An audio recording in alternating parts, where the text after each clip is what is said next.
that's what it is. The Indiana Fever get a win today versus the Atlanta Dream, 99-82. Caitlin Clark with a near double-double, 12 points, 9 assists. Let's cut through all the noise and focus on what really happened. After the Fever's latest victory over the Atlanta Dream, the headlines told a simple story. Indiana Fever win. Caitlin Clark nearly records a double-double. But if you're watching this, you already know. The real story is never just what the box score shows. Yes, the final score read 99-82 in favor of the Fever. But that number alone doesn't explain how this win happened. It wasn't some genius adjustment from the coaching staff. This was something far more interesting. A player-led shift mid-game. A quiet rebellion where the team decided to trust Caitlin Clark to lead them when the official game plan clearly wasn't working.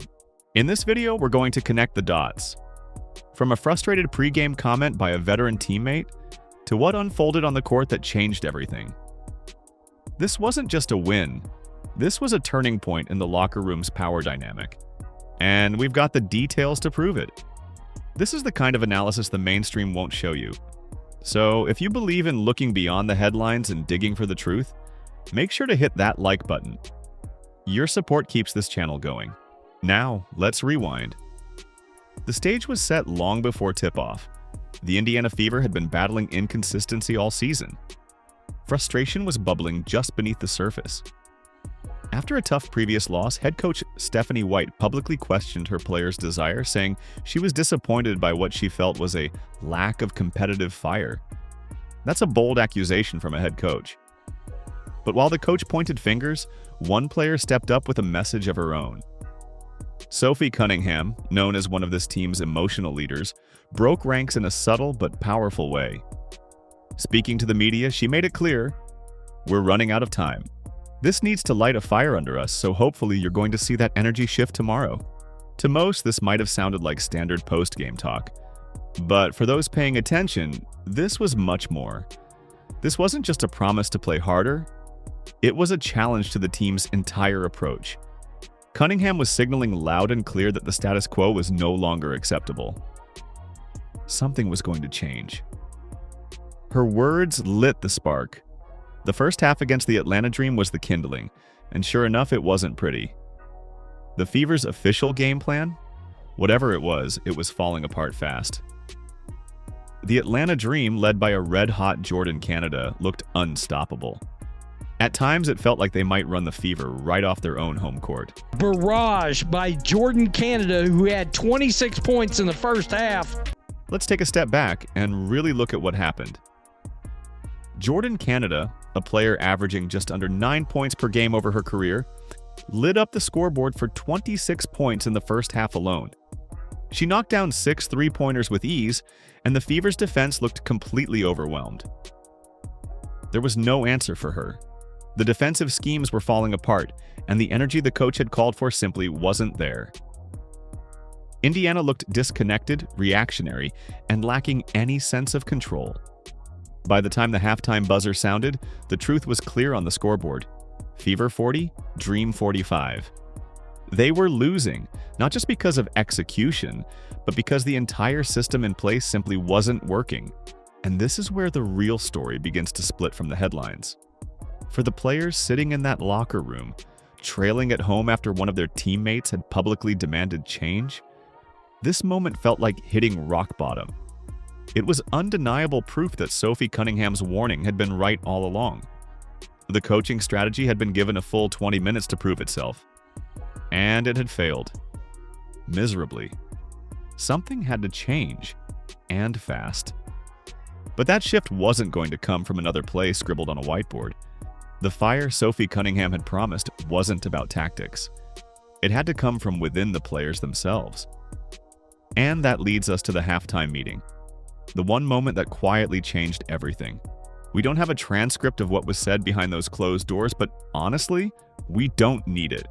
The proof is written in what happened next on the court. What unfolded in the second half wasn't just a matter of playing harder, it was playing different. The Fever came out with a completely new energy, a new purpose. It felt like a silent agreement had been made, a choice to stop following what clearly wasn't working and to trust their instincts instead. And at the center of this shift, a simple but powerful adjustment. Two things very interesting in the second half. Number one, they made sure Caitlin Clark had the ball in her hands. She became the creator of offense. That moment right there was the clear turning point. This wasn't just a small adjustment or a quick fix. It was a complete shift in mindset. A decision by the players to take matters into their own hands and trust what they knew would work. The result? A stunning 59-point explosion in the second half. The Fever didn't just come back from a deficit, they completely flipped the game on its head, turning it into a blowout victory. With Caitlin Clark stepping up as the true leader on the floor, the offense finally clicked into high gear. Sure, the box score shows she finished with 9 assists, but that stat doesn't capture her full impact. Clark's playmaking bent Atlanta's defense completely out of shape, opening up easy scoring opportunities all over the court. And right alongside her, Sophie Cunningham. The same player who had challenged her team before the game delivered in a big way, knocking down 4 crucial three-pointers and finishing with a double-double, 16 points and 10 rebounds. Kelsey Mitchell, who sometimes struggles to find her rhythm when the offense stagnates, looked completely unlocked in this new system. She led the team in scoring with 25 points, capitalizing on the open looks created by Clark's playmaking. Make no mistake, this wasn't random and it wasn't luck. This is exactly the kind of performance the players have been hinting at for weeks. The message has been clear. When they trust each other and lean into their strengths, this is what they're capable of. Dantas, Aaliyah Boston, and Sophie Cunningham, who literally said, we need to play like with Caitlin. The way Caitlin plays, we need to adjust to Caitlin. This wasn't just talk anymore, and the players finally took action. In that second half, they didn't wait for directions. They made the adjustment on their own terms. And here's something for you to think about. Do you believe this was a conscious decision by the players during halftime to take control of the offense away from the coaching staff? I'd love to hear your thoughts. Share your theory in the comments below. But this shift went far beyond just fixing their offense. That renewed energy and clear sense of purpose carried over to the defensive side of the court as well. Once the offense started clicking, the entire team seemed to elevate their level of play. And leading that charge? Caitlin Clark herself. Not only was she orchestrating the offense, but she also took on one of the most challenging defensive assignments on the floor, going head-to-head with Jordan Canada, who had been red-hot in the first half. The result? One of the most impressive defensive turnarounds you're likely to see all season. We had Caitlin Clark locking down Jordan Canada. Jordan Canada had 4 second-half points with Caitlin Clark guarding her. From 26 points in the first half, down to just 4 in the second. That's what you call shutting someone down completely. This wasn't the result of some sudden coaching adjustment from the sidelines. This was a player stepping up, taking personal ownership and making a statement on both ends of the court.